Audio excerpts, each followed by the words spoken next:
이 시간 우리 같이 말씀 보도록 하겠습니다. 오늘은 요한계시록 13장 말씀입니다.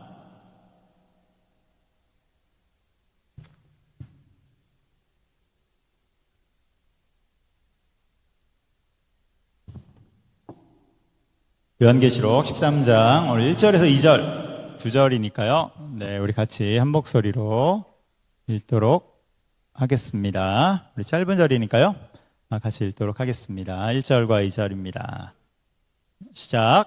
내가 보니 바다에서 한 짐승이 나오는데 뿔이 10이요 머리가 7이라. 그 뿔에는 10 왕관이 있고 그 머리들에는 신성 모독하는 이름들이 있더라. 내가 본 짐승은 표범과 비슷하고 그 발은 곰의 발 같고 그 입은 사자 입 같은데 용이 자기 능력과 보좌와 큰 권세를 그에게 주었더라. 아멘. 할렐루야. 아멘. 요즘 날씨가 너무 덥습니다. 우리 엊그젠가 최고 기온이 36도를 찍었어요. 우리 6월인데 벌써 36도면 7, 8월은 엄청 궁금합니다. 어디까지 올라갈지 굉장히 궁금하고 에코 좀 빼주면 감사하겠습니다. 7, 8월 되면 어디까지 올라갈지 여러분 항상 건강에 유의하시기 바라요. 더위 먹지 않도록 잘 몸을 잘 하시기 바랍니다. 내일은 우리 새가족 환영회가 있죠. 새가족 환영회가 있는데 새가족들을 위한 또 귀한 행사입니다. 우리 새가족 분들이 오셔가지고 환영받고 잘 섬김을 받는 그런 시간인데요. 위해서 기도해 주시고요. 잘 진행할 수 있도록 응원해 주시기 바랍니다. 그리고 이제 곧 캄보디아 단기 선교와 교학교 여름 행사가 이제 준비되어 있어서요. 단기 선교와 여름 행사를 위한 기도회를 하려고 합니다. 다음 주 또 다다음 주 금요 기도회, 우리 2주 동안 금요 기도회 동안 우리가 단기 선교와 여름 선교 학교를 위한 기도회를 진행합니다. 기억해 주시고요. 우리 교사들도 다 같이 와서 기도할 수 있도록 여러분 독려해 주시면 감사하겠습니다. 우리 수련회 앞두고 성경학교 앞두고 당연히 이제 기도해야 될 것 같습니다. 그래서 교사들 다 올 수 있도록 이렇게 해주시고요. 참고로 이제 설교는 이제 다 같이 모이니까 기도에 대한 메시지를 하면 좋은데 지금 요한계시록이 굉장히 중요한 장으로 왔어요. 그래서 메시지는 계속해서 요한계시록을 할 것 같습니다. 중단하기가 어려워서 어쨌건 단기 선교와 여름 행사를 위한 금요 기도회 다음 주와 다다음 주에 있다는 것 기억해 주시기 바랍니다. 자, 오늘은 요한계시록 13장입니다. 요한계시록 13장은 이제 7년 대환란, 그 후반기 3년 반이 딱 진행되는 너무나도 궁금하고 중요한 장이에요. 우리 이제 중요한 장에 들어왔어요. 그래서 어떤 분이 이제 요한계시록을 해석한다, 딱 그랬을 때 13장을 어떻게 해석하는지를 딱 들으면 이분은 잘 해석하는구나, 아니구나, 어느 정도 딱 견적을 볼 수 있는 그런 장이죠. 그만큼 중요하고 또 헷갈리고 다양한 해석이 난무하는 그런 본문입니다. 그래서 이제 오늘 본문에서 대환란이 시작되는데요. 바로 들어가 볼게요. 1절을 읽어보도록 하겠습니다. 1절 제가 읽을게요. 내가 보니 바다에서 한 짐승이 나오는데, 우리 지난주에 했어요. 바다는 무엇입니까? 이 세상이죠. 그렇죠? 12장에 나왔어요. 우리 12장을 통해서 확인했어요. 바다는 이 세상. 이 세상에서 한 짐승이 나와요. 이 짐승은 누굽니까? 적그리스도죠. 그래서 이제 이 세상에 적그리스도가 등장했다는 거예요. 짐승이 적그리스도인 것은 우리가 11장을 통해서도 확인했고요. 그리고 오늘 본문을 읽어보면 또 알 수 있어요. 짐승이 적그리스도구나. 이것을 오늘 본문을 통해서도 읽을 수 있습니다. 근데 이제 적그리스도의 모습이 어떠냐면 뿔이 10이요 머리가 7이라. 그 뿔에는 10 왕관이 있고 이렇게 나와 있죠. 우리 이 정도는 이제 해석할 수 있어요. 그럼 뿔이 무엇을 뜻합니까? 권세를 뜻하죠. 구약 성경에서 계속해서 말씀해 주시는 거예요. 뿔은 권세가 10이다, 완전하다. 그러니까 이 적그리스도의 권세는 완전하다는 것이죠. 엄청나다는 것이죠. 머리가 7이다. 이것은 지혜와 지식에 있어서 완전하다, 충만하다는 것이죠. 크다는 것이죠. 또 뿔에는 10 왕관이 있고 역시 권세가 대단하다. 절대적인 권세를 받았다는 것입니다. 그리고 이어서 그 머리에는 신성 모독하는 이름들이 있더라. 그러니까 적그리스도는 누구냐면 하나님을 대적하는 자다는 것입니다. 그래서 이제 적그리스도가 전면에 딱 등장하는데 그 권세가 얼마나 센지 절대적이라는 거예요. 여러분, 지금 세상을 호령하는 권세자는 누구입니까? 지금 누가 제일 권세가 세요? 미국 대통령입니까? 미국 대통령도 오늘 내일 하는 것 같은데요. 여러분, 미국 대통령보다도 훨씬 더 센, 상상할 수 없는 절대적인 권력을 누리는 자가 나타난다는 거예요. 2절에 적그리스도의 모습이 계속해서 나옵니다. 2절도 읽어볼게요. 2절 제가 읽을게요. 그래서 2절 보여주세요. 자, 내가 본 짐승은, 그래서 이제 짐승의 모습이 계속해서 나와요. 적그리스도의 모습이죠. 적그리스도의 모습이 어떠냐면 표범과 비슷하고 그의 발은 곰의 발과 같고 그의 입은 사자의 입과 같은데, 여러분 13장을 혹시 개인적으로 읽어보고 오신 분 계세요? 제가 잠이 잘 안 오시는 분들을 읽으면 제가 효과가 직방이라고 그랬죠. 이게 무슨 말인지. 내가 본 짐승은, 그래, 짐승이 적그리스도인 건 알겠는데 뭐 표범이 나오고 곰이 나오고 사자가 나오고. 여러분, 요한계시록 읽으려면 반드시 구약에 대한 이해가 있어야 읽을 수 있어요. 사실 여기에는 표범, 곰, 사자, 짐승 3마리가 나오잖아요. 이 짐승은 구약 성경, 특별히 선지서에서 나왔던 것입니다. 어디에서 나왔을까요? 네, 들린 것 같아요. 다니엘서 7장에 나오죠. 다니엘서 7장에 다니엘이 환상 중에 이러한 짐승들을 봅니다. 그래서 거기에서 이게 뭘 뜻하냐면 표범, 곰, 사자는 세상의 패권을 차지한 나라들을 뜻하는 거예요. 그러니까 당시에 바벨론, 그 다음에 일어날 페르시아, 그 다음에 일어날 헬라, 세상을 호령하고 패권을 차지했던 나라들을 다니엘서 7장에서 표범과 곰과 사자로 이야기하고 있단 말이에요. 그러니까 이제 적그리스도가 나라를 세울 텐데 그 나라는 어떤 나라입니까? 바벨론 더하기 페르시아 더하기 헬라예요. 그러니까 상상 이상이죠. 바벨론 하나만 해도 무시무시하고 막강하단 말이야. 페르시아 하나만 해도 엄청나죠. 헬라 다 더한 것입니다. 이것을 다 더한 나라가 적그리스도가 다스리는 나라이고, 이 나라는 결국 어떤 나라가 되냐면 세계 통합국가가 되는 거예요. 세계 통합국가, 정확히 말하면 세계 연합국가가 되겠죠.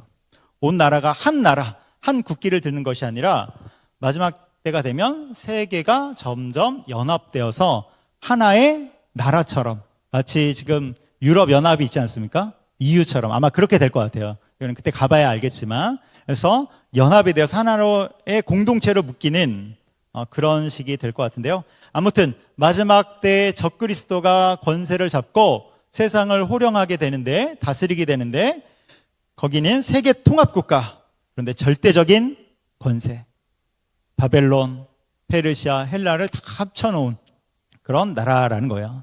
거기에 그리스도인들이 살고 있다면 여러분 살아남기가 쉽겠어요? 어렵겠어요? 네, 매우 어려운 것이죠. 매우 어려운 거예요. 2절 계속해서 봅니다. 용이, 여러분 용은 우리가 누군지 알아요. 정체를 밝혔죠. 12장 9절에 나왔어요. 용이 누구예요? 네. 오늘 12절 다시 해야 되나요? 사단이죠. 자, 사단이 12장 9절에 나와요. 용은 사단이다. 옛뱀, 용 사단이다. 사단이 자기의 능력과 보좌와 큰 권세를 그 짐승에게 주었더라. 그러니까 적그리스도가 권세를 받았는데 누구에게 받았냐면 사단에게 받은 거예요. 사단에게 받은 무시무시한 능력이라는 것입니다. 우리 전장인 12장 12절에서 하늘의 전쟁에서 이제 사단이 패했잖아요. 천사장 미가엘에게 쫙쫙쫙 해서 패하고 쫓겨납니다. 쫓겨나서 이 땅으로 내려올 때 12장 12절에 뭐라고 나오냐면 자기의 때가 얼마 남지 않은 것을 알고 마지막 발악을 한다, 이렇게 나오죠. 자기의 때가 얼마 남지 않아서 마지막 발악을 한단 말이에요. 그런데 그게 바로 적그리스도, 또 적그리스도가 다스리는 세계 연합국가를 통해서 온 세상을 접수하려고 하는 것입니다.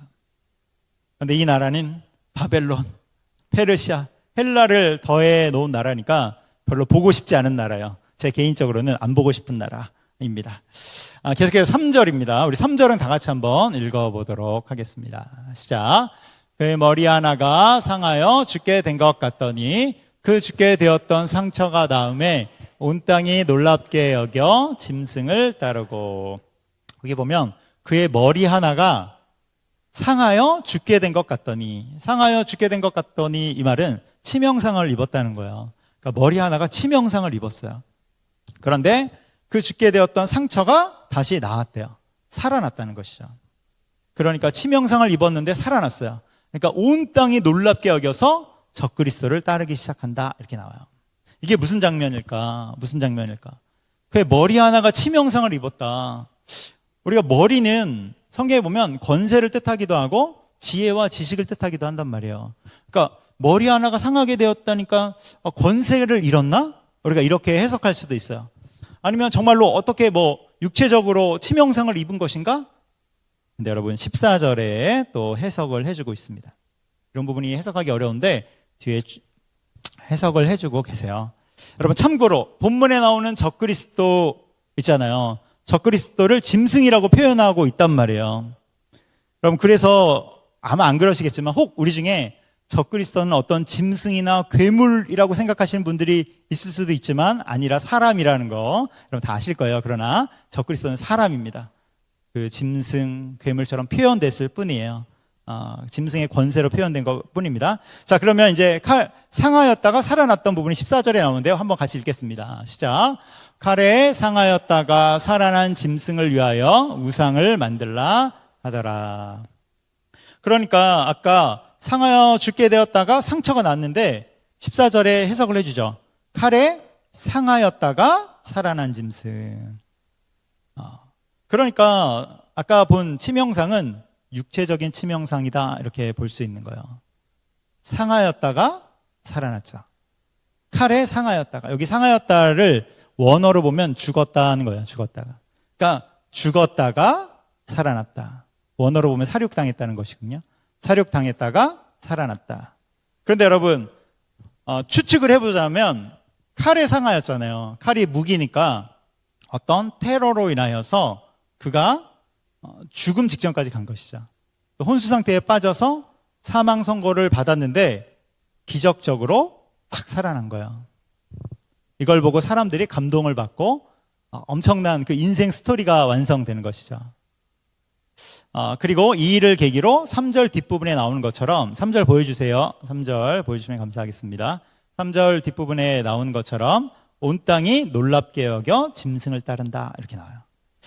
여러분들 이 부분이 굉장히 흥미로운 부분이에요. 왜냐하면 이따가 제가 자세히 말씀드리겠지만 사실 지금 적그리스도는 누구를 따라하고 있는 거예요. 누구를 따라하고 있냐면 진짜 그리스도를 따라하고 있는 것이죠. 진짜 그리스도 우리 예수님이 죽음과 부활을 이루셨죠. 그런 것처럼 지금 적그리스도가 죽었다가 살아나는 연출, 일종의 기적과 이적을 보여주는 것입니다. 이것을 보여주고 있는 거예요. 여러분 마지막 날 나타날 적그리스도는 누구일까? 누가 적그리스도일까? 잘 알 수는 없지만 그가 누구일지 알 수는 없지만 여러분 엄청난 스타성이 있을 거예요. 그는 스타성이 있습니다. 세상을 연합하고 통합한다고 했을 때 억지로 통합하지 않을 거예요. 억지로 통합하지 않습니다. 엄청난 인기와 여론 속에서 사람들의 마음을 빼앗아 미혹하는 것이죠. 그 사람들의 마음을 미혹해서 그들을 쫙 끌고 가는 거예요. 그래서 나라를 만드는 것입니다. 다 총칼로 세상 사람들을 막 억압해서는 절대로 할 수 없어요. 그러니까 엄청 감동적인 그의 삶의 스토리도 있고 그의 능력도 있고 그의 통솔력도 있고 지도력 보면서 사람들이 그에게 마음을 쫙 주기 시작하는 것입니다. 그가 바로 적그리스도이죠. 그래서 여러분 우리 그리스도인들은 세상에 인기 있는 사람이나 여론을 무턱대고 따라가면 안 된다. 그리스도인들은 그렇게 하지 않는다. 우리는 어떻게 합니까? 신앙적으로, 이성적으로 분별하며 나가는 것이죠. 여러분 이게 중요해요. 세상 사람들이 쫙 가면 우리도 글로 따라가고 싶다니까요.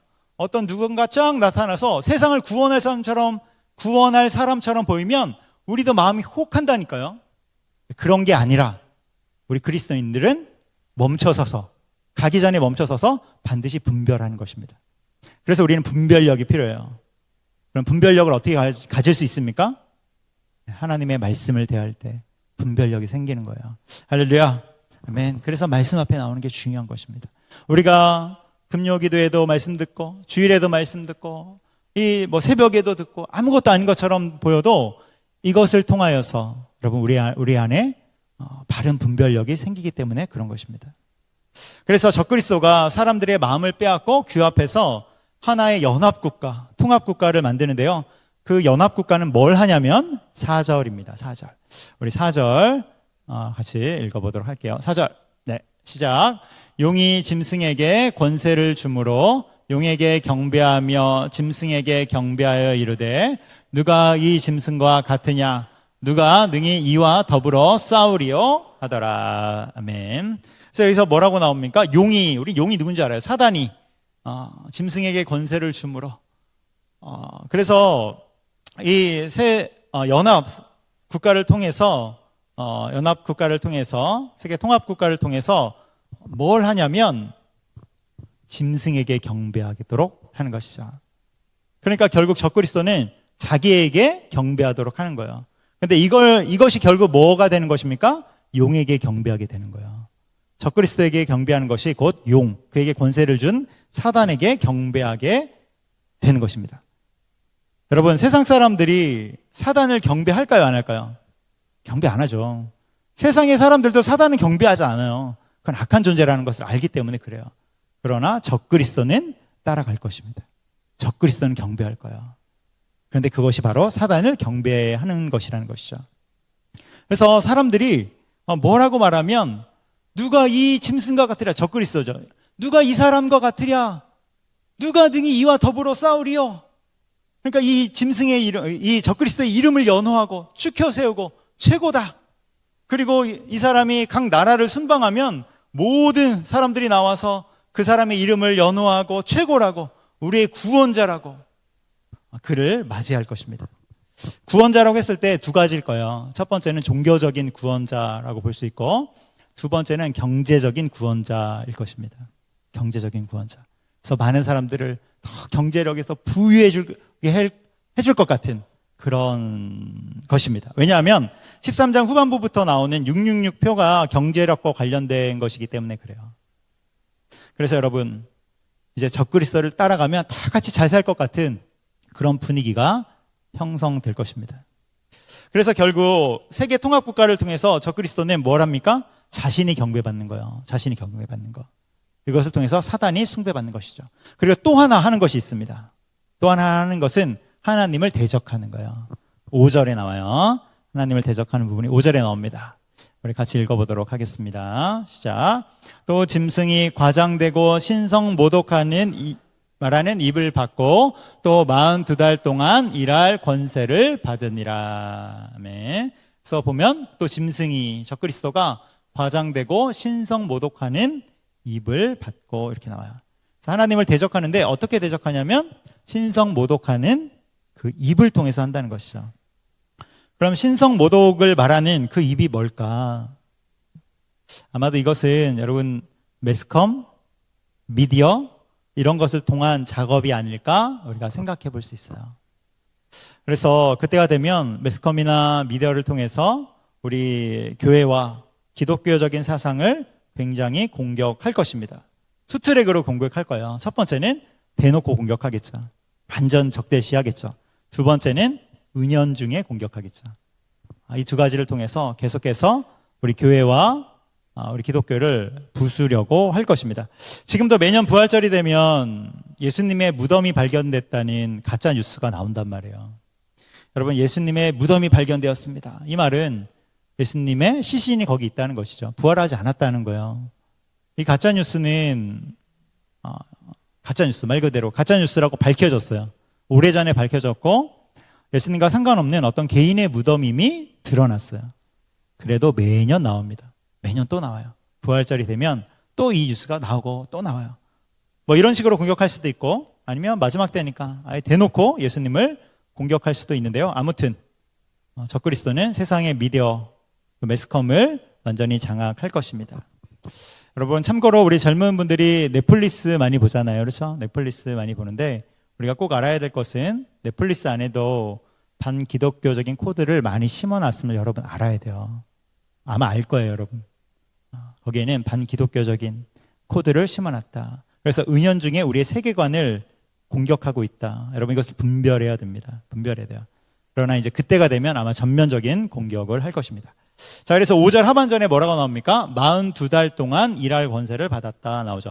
42달을 년으로 계산하면 몇 년입니까? 네, 3년 반이죠. 3년 반. 그래서 후반기 3년 반이 된 것입니다. 근데 여러분 다시 한번 말씀드리지만 이 3년 반이라는 숫자는 진짜 문자 그대로 정확하게 3년 반인지 아니면 어떤 특정한 기간을 일컫는지는 알 수 없어요. 그것은 그때 가봐야 알 수 있어요. 그래서 이게 정말 문자적으로 3년 반인지 아니면 그냥 어떤 기간을 뜻하는지 너무 알고 싶다면 여러분 지금부터 기도하시면 돼요. 주님, 제가 그 7년 대환란을 꼭 경험해 보고 싶습니다. 이렇게 기도하시면 여러분 알 수 있어요. 그때 가면 우리가 다 알 수 있기 때문에 그렇습니다. 그래서 6절로 넘어갈게요. 6절에 이렇게 나오죠. 6절 제가 읽을게요. 짐승이 입을 벌려 하나님을 향하여 비방하되. 그래서 적그리스도는 하나님을 대적하는 거예요. 그리고 적그리스도의 국가는 하나님을 대적하는 국가이죠. 그의 이름과 하나님의 이름이죠. 그러니까 하나님을 대적해요. 그리고 그의 장막 곧 하늘에 사는 자들을 비방하더라. 그러니까 이미 천국에 주님 품에 안긴 자들, 그러니까 무엇입니까? 천상의 교회를 대적하는 거예요. 하나님과 천상의 교회를 대적해요. 그러면 이 땅에 남아있는 교회들에 대해서는 어떻게 할까요? 핍박하고 박해하는 것이죠. 그 핍박하고 박해하는 이야기가 7절에서 10절까지 나오는 것입니다. 7절부터 10절은 읽어보면 누구나 이해할 수 있는 그런 부분이죠. 우리 7절 한번 읽어보도록 하겠습니다. 7절 읽습니다. 시작. 또 권세를 받아 성도들과 싸워 이기게 되고 각 족속과 백성과 방언과 나라를 다스리는 권세를 받으니, 이렇게 나오죠. 그래서 7절에 또 권세를 받아 성도들과 싸워 이기게 되었다. 성도들을 핍박하는 것이죠. 핍박한다는 거예요. 각 족속과 백성과 방언과 나라를 다스리는 권세를 받았다. 그러니까 온 세상을 다스린다는 것이죠. 8절 제가 읽을게요. 8절. 죽임을 당한 어린 양의 생명책에 창세 이후로 이름이 기록되지 못하고 이 땅에 사는 자들은 다 그 짐승에게 경배하리라, 이렇게 나와요. 그러니까 그 구원의 주님의 생명책에 기록되지 못한 사람들, 구원받지 못한 사람들은 다 이 짐승 적그리스도를 따라가는 것입니다. 따라가면서 경배하는 것입니다. 반대로 생명책에 이름이 기록되어 있는 사람들은 어떻게 해요? 끝까지 대항하는 것이죠. 맞서 싸우는 거예요. 근데 대항하면 어떻게 됩니까? 대항하면 어떻게 돼요? 9절 1과 10절에 나와요. 설명해 줬어요. 9절과 10절에 대항하면 이렇게 된다 나옵니다. 자, 제가 읽을게요. 누구든지 귀가 있거든 들을지어다. 이게 무슨 말이에요? 중요하니까 이제 밑줄 그어, 그런 말이죠. 귀가 있거든 들을지어다. 이제 나오는 말 중요해. 너희들 밑줄 그어야 돼. 그 말이죠. 10절 다 같이 읽습니다. 시작. 사로잡힐 자는 사로잡혀 갈 것이요 칼에 죽을 자는 마땅히 칼에 죽을 것이니 성도들의 인내와 믿음이 여기 있느니라. 아멘. 어떻게 됩니까? 첫 번째, 사로잡힐 자는 사로잡혀 갈 것이요, 박해를 당해요. 두 번째, 칼에 죽을 자는 마땅히 칼에 죽을 것이니 순교를 당해요. 그래서 적그리스도에게 경배하지 않는 자들, 이 자들은 박해를 받거나 끌려가서 핍박과 고문 속에 순교를 당하게 되는 것입니다. 어마어마한 것이죠. 이런 일이 우리에게 일어나지 않기를 소망합니다. 혹 우리에게 일어나면 어떻게 돼요? 우리에게 딱 일어났다. 우리 맨 끝에 줄에 나오죠. 성도들의 인내와 믿음이 여기 있느니라. 여기에 밑줄입니다. 인내와 믿음, 이것으로 이겨나가는 거예요. 그럼 인내와 믿음은 무엇입니까? 박해당하고 핍박당하고 그러다가 순교의 각오까지 하는, 그때도 끝까지 신앙을 놓지 않는, 잃지 않는 일사각오의 그 정신으로 나아가는 것입니다. 할렐루야. 박해당해도 핍박당해도 인내와 믿음으로 끝까지 버티는 거예요. 순교당해도 인내와 믿음으로 나가는 것입니다. 그래서 혹 우리가 이러한 시대를 맞이한다면 반드시 인내와 믿음으로 이겨나가는 것입니다. 자, 그렇다면 우리는 7년 대환란을 맞이할까 안 맞이할까, 이게 중요하죠. 이게 우리의 이야기면 곤란하지만 우리랑 상관없는 이야기면 좀 괜찮아요. 그래도 희망이 있으니까. 이게 우리 이야기일까 아닐까, 7년 대환란 우리가 맞이할까 안 맞이할까. 지금까지 우리가 본바로, 요한계시록을 본바로 11장 15절에서 휴거가 있었어요. 여러분, 이미 앞에서 휴거가 있었단 말이에요. 자, 우리 옆 사람과 한번 인사합시다. 인내와 믿음으로 승리합시다. 우리 뒷사람에도 한번 얘기해 주세요. 인내와 믿음으로 승리합시다.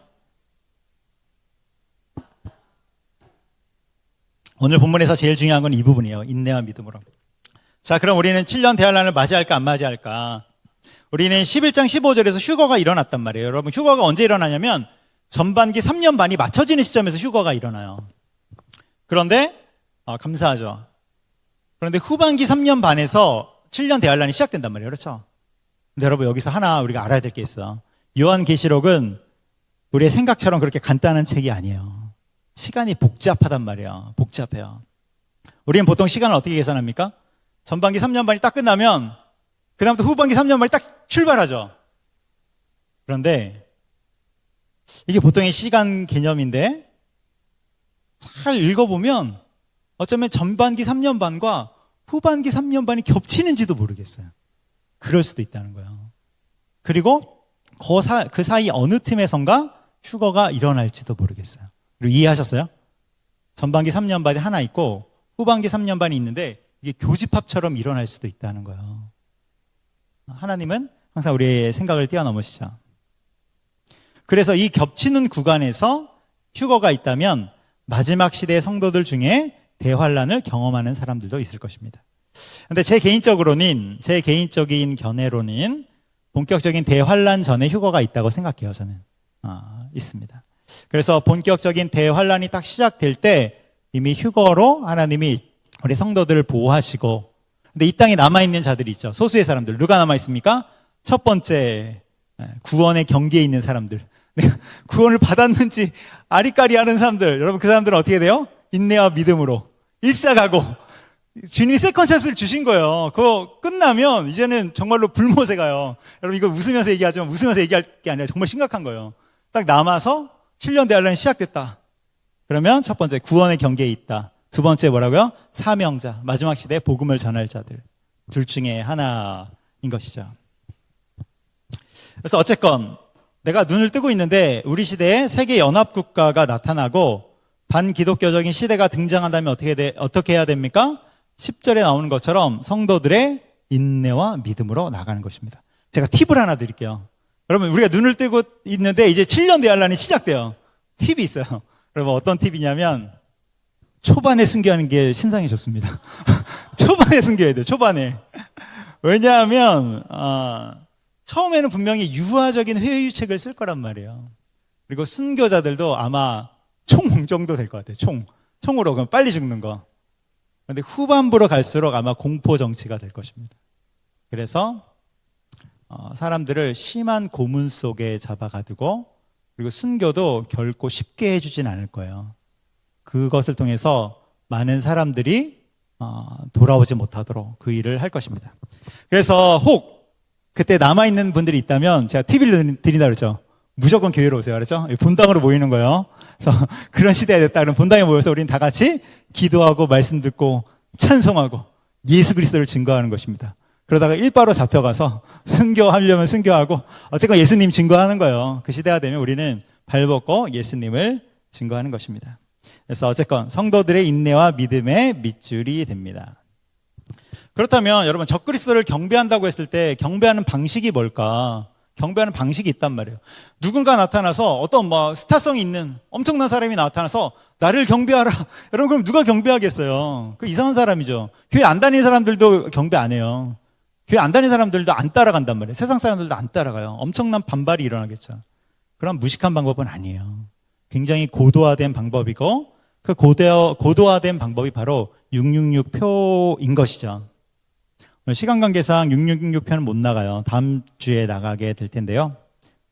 다음 주에 중요한 거 합니다. 그래서 적그리스도에게 경배한다고 했을 때 단순히 절하고 그런 게 아니라 경배의 방식이 있는데 666표를 통한 방식이 되는 거예요. 근데 우리 조금 이제 666표에 대해서는 잘 아니까 손목이나 이마에 이제 받지 않습니까? 걱정하시는 분들이 있어요. 제가 자고 있는데 누가 와서 그런 일은 없어요, 여러분. 그런 일은 없어요. 이유는 다음 주에 알려드릴게요. 이건 경배하는 방식이기 때문에 그래요. 자, 이제 11절에 또 다른 등장인물이 하나 나타납니다. 11절 제가 읽을게요. 내가 봄에 또 다른 짐승이 땅에서 올라오니 나오죠. 또 다른 짐승. 원래 짐승이 있었어요. 적그리스도 말고 또 다른 짐승이 나와요. 어디서? 땅에서. 땅은 뭐라고 그랬어요? 땅과 바다는 이 세상. 이 세상에서 또 다른 사람이 한 명 등장한 거예요. 또 다른 짐승, 또 다른 사람이 등장해요. 근데 그는 어린 양같이 두 뿔이 있고 용처럼 말하더라. 어린 양 하면 누가 떠오릅니까? 예수님. 역시 예수님을 흉내내죠. 그런데 뿔이 두 개예요. 뿔은 권세를 상징해요. 근데 뿔이 두 개라는 것은 적그리스도보다 권세가 적다는 것이죠. 그러니까 이 사람은 어떤 사람이냐면 적그리스도에게 종속된 사람이에요. 일명 앞잡이 정도라고 생각하면 돼요. 그런데 용처럼 말하더라. 이것은 용의 말을 전한다는 거예요. 그러니까 사단의 말을 전파하는 것이죠. 그러니까 이 사람의 정체성은 뭐냐면 거짓 선지자예요. 사단의 말을 전파하는, 그리고 사람들이 적그리스도에게로 향하게 하는 앞잡이 거짓 선지자이죠. 그러니까 이 사람이 뭘 할 것이냐면 연설로서 또 거짓 예언으로서 사람들을 미혹하고 많은 사람들이 적그리스도에게로 가도록 인도하는 역할을 할 것입니다. 그래서 이 앞잡이, 이 거짓 선지자 하는 일이 12절부터 이제 쭉 나오는데요. 12절, 오늘 12절까지만 볼 거예요. 12절 함께 읽겠습니다. 시작. 그가 먼저 나온 짐승의 모든 권세를 그 앞에서 행하고 땅과 땅에 사는 자들을 처음 짐승에게 경배하게 하니 곧 죽게 되었던 상처가 나은 자니라. 아멘. 그래서 그가 먼저 나온 짐승, 적그리스도죠. 적그리스도의 모든 권세를 그 앞에서 행하고, 이 말은 적그리스도의 권세를 위임받아서 실력을 행사한다는 거예요. 적그리스도부터 권세를 위임받았어요. 그래서 실력을 행사하는 거예요. 땅과 땅에 사는 자들, 이 세상 사람이죠.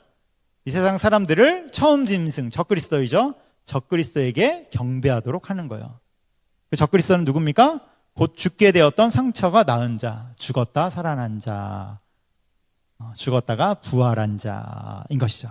그러니까 이 거짓 선지자의 역할은 세상 사람들이 적그리스도에게 향하도록, 그를 경배하고 숭배하도록 미혹한다는 것입니다. 11절부터 등장인물이 또 한 명 나왔어요. 복잡해요, 목사님. 너무 복잡해요. 근데 여러분, 이 부분이 중요한 거예요. 이 부분이 중요해요. 등장인물이 총 3명이죠. 첫 번째는 용이 나왔어요. 그렇죠? 사단. 두 번째는 누가 나왔어요? 짐승, 적그리스도. 이제 세 번째, 또 다른 짐승, 거짓 선지자가 나온 거예요. 여러분, 이 3명이 있는데 사실 이들은 누구를 따라하고 있는 거예요? 하나님 따라하고 있어요. 그럼 하나님의 뭘 따라하고 있을까요, 지금? 삼위일체. 삼위일체를 따라하고 있는 거예요, 여러분. 여러분, 용, 사단은 권세를 주죠. 그렇죠? 권세를 주는 자예요. 성부 하나님처럼 권세를 줍니다. 적그리스도는 누굽니까? 이 땅에 오신 예수 그리스도를 따라하는 것이죠. 성부 예수님을 따라하는 거예요. 그러니까 그는 어떻게 해요? 죽었다가 부활하는 그 일을 해요. 그리고 사람들에게 경배를 받는 것이죠. 그리고 세 번째 등장인물은 거짓 선지자, 앞잡이잖아요. 이 사람은 누구를 따라요? 성령 하나님. 그래서 말로써 적그리스도를 증거하고 있죠. 그리고 다음 주에 이제 13절부터 볼 텐데 13절에 보면 능력과 이적을 행해요. 성령 하나님처럼. 그래서 이들은 뭘 하고 있냐면 지금 삼위일체의 하나님을 따라하고 있는 거예요. 왜 따라할까? 여러분, 사단이 가장 되고 싶은 게 있어요. 사단이 제일 되고 싶은 거, 하나님처럼 되고 싶은 거예요. 하나님처럼 되고 싶은 거. 원래 사단이 천사였잖아요. 근데 타락해서 마귀가 되죠. 왜 타락합니까? 하나님처럼 되고 싶어서 하나님께 대적했다가 심판받아서 타락하게 된 것이죠. 여러분, 마지막 날에 사단은 왜 세계 통합국가를 만들려고 할까요? 이게 뭘 따라하는 거예요? 하나님의 나라를 따라하는 거예요. 여러분, 하나님의 나라는 마지막 날이 되면 완성이 되죠. 천국에서 새하늘과 새 땅으로 완성이 됩니다. 그런데 그걸 따라하면서 자기가 하나님이 되고 싶은 거예요. 그래서 그토록 열망하는 하나님 자리에 앉고 싶어서 이 일을 하는 것입니다. 여러분, 사단이 아담과 하와를 유혹할 때도 보세요. 뭐라고 유혹합니까? 선악과를 먹으면 너희가 하나님처럼 될 거야. 창세기 3장 5절에 나오죠. 하나님처럼 될 거야. 여러분, 사단이 원하는 것이 있는데 그것은 자기의 욕망처럼 이 땅에 사는 인간들도 모두 다 하나님 자리에 앉기 원하는 것입니다. 근데 여러분, 우리가 하나님 자리에 앉았을 때 그게 뭐라고요? 우리가 대놓고 숭배하진 않아요. 하나님 자리에 앉았을 때 그것이 하나님을 대적하는 것이고 사단의 편에 서는 것입니다. 여러분, 사단은 절대로 나를 숭배하라 이렇게 얘기하지 않아요. 사단을 숭배하라 이렇게 얘기하지 않아요. 그러면 아무도 숭배하지 않죠. 대신에 뭐라고 얘기합니까? 너 자신 중심으로 살아라. 너를 중요하게 생각하라.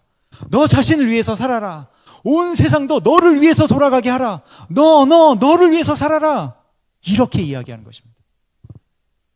그런데 여러분, 이것이 바로 하나님을 대적하는 것이고 사단의 편에 서는 거예요. 마지막 날의 사람들은 왜 세계통합국가 지금 보면 너무 이해가 안 되는데 그걸로 갈까요? 너 중심이기 때문에 갈 수 있는 거예요, 여러분. 사람 중심이기 때문에 갈 수 있는 거예요. 그러면 주님의 거룩한 백성들은 어떻게 살아갑니까? 나보다 누구를 중요하게 생각해야 돼요? 하나님을 중요하게 생각하는 것입니다.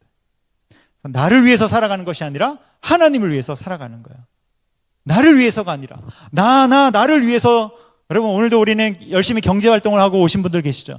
나를 위해서 돈을 버는 것이 아니라 하나님을 위해서 돈을 버는 것입니다. 여러분, 캄보디아 땅에 가죠. 캄보디아 땅에 갈 때도 여러분 잘 다녀오시기 바라요.